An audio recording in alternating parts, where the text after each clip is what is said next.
আমানত শব্দটি খিয়ানত শব্দের বিপরীত।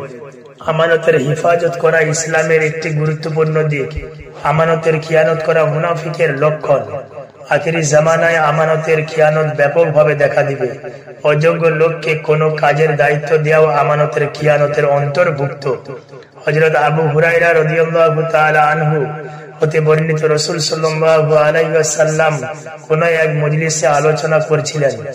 এমন সময় একজন গ্রাম্য লোক এসে নবীজিকে এই বলে প্রশ্ন করলো যে কিয়ামত কখন হবে। রাসূল সাল্লাল্লাহু আলাইহি ওয়াসাল্লাম তার কথা চালিয়ে যেতে থাকলেন। কিছু লোক মন্তব্য করলো, রাসূল সাল্লাল্লাহু আলাইহি ওয়াসাল্লাম লোকটির এই প্রশ্নকে অপছন্দ করেছেন মনে হয়। আবার কিছু লোক বলল, তিনি তার কথা মনে হয় শুনতে পায়নি।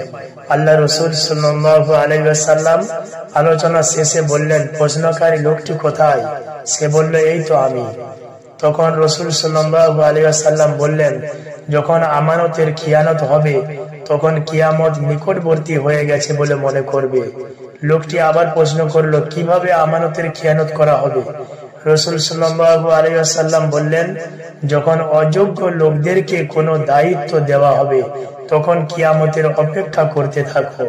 আখেরি জামানায় যখন আমানতদারের সংখ্যা কমে যাবে তখন বলা হবে, অমুক গ্রামে একজন আমানতদার লোক আছে।